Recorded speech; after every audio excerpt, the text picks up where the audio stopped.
Received an iPhone 13 Pro Max from a fellow repair technician. He said this phone had been sitting with him for a long time. We can see that the back glass has been replaced, and it's the large hole glass, which is very prone to fingerprints. The top left corner is already cracked. The technician said he bought this phone from someone else, but he suffered a loss because of this phone. You can see the gaps in the back glass. There's also blue seeping out, but these are not the main issues. Let's continue. The most critical issue is that when he got the phone, the Wi-Fi was working fine, but after a few days, the Wi-Fi stopped working. It was taken to other repair shops and even had board repairs. But the problem wasn't fixed. The Bluetooth doesn't work either. Let's check the device information. It's a 256 GB Chinese version iPhone 13 Pro Max. Wi-Fi address shows not available. Many people know that the Wi-Fi chip is encrypted for iPhone 12 and later models. If it gets damaged, it's basically a death sentence. But is there really no solution?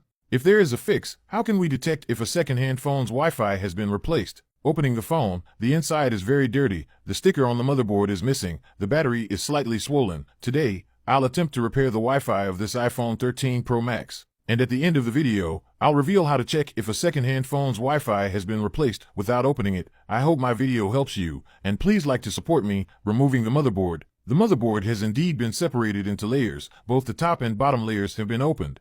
Now, we need to use a new device. Some people silently watch videos, but they secretly like, comment, share, and follow. Such people are truly adorable. Under what conditions can the Wi-Fi be perfectly repaired? Let's separate the motherboard layers. The front camera's blue light filter is already scratched. After separating the layers, let's check the Wi-Fi and baseband on the bottom layer. It has definitely been tampered with. That confirms the Wi-Fi module was replaced. The upper motherboard components, including the CPU, logic chips, and storage, have also been moved. That means both layers have been swapped. Since the Wi-Fi module is not the original one, we need an extra step. We must first remove the storage chip. Some people silently watch videos, but they secretly like, comment, share, and follow. Such people are truly adorable. Removing the storage chip, flatten the solder pads while they're still hot. Clean the pads thoroughly. Also, remove any excess solder from the storage chip. Now, we take our device, insert the storage chip into the read/write module, place the storage chip inside, connect to the computer. Click to check the factory and decode data. After a long wait, make sure the Wi-Fi certificate is generated. Since the original Wi-Fi module no longer exists, we need to unbind the Wi-Fi from the storage chip. Rewriting the required data into the storage chip. Some people silently watch videos,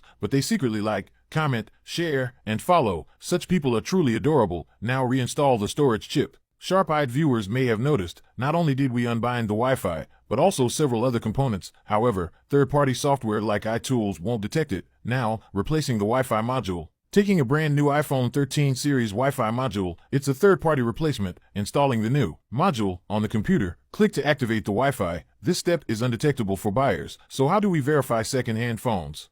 Stay tuned for my tips at the end. Writing the Wi-Fi module data. After activation, we apply solder to the Wi-Fi module, removing the faulty Wi-Fi module from the lower motherboard. Flatten and clean the solder pads. Some people silently watch videos, but they secretly like, comment, share, and follow. Such people are truly adorable. After cleaning, install the new Wi-Fi chip with rewritten data. Once installed, clean the lower motherboard, place it on the heating platform, apply flux, apply thermal paste to the CPU, reassemble the motherboard layers. Some people silently watch videos, but they secretly like, comment, share, and follow. Such people are truly adorable. After bonding the layers, wait for it to cool down, clean the motherboard thoroughly, reapply all foam and stickers. Since this is a fellow technician's phone, its battery and housing are in poor condition, many screws are missing. The technician only requested a Wi-Fi repair, no need for a full reassembly, but we must test it first. He said he will replace the battery and case later, connecting the screen and powering on. After booting up, let's check the settings. Wi-Fi now shows as not connected instead of being disabled. Opening Wi-Fi settings, networks appear normally. The signal is strong. Connecting to Wi-Fi, okay, no issues at all. Besides Wi-Fi, the baseband is also working.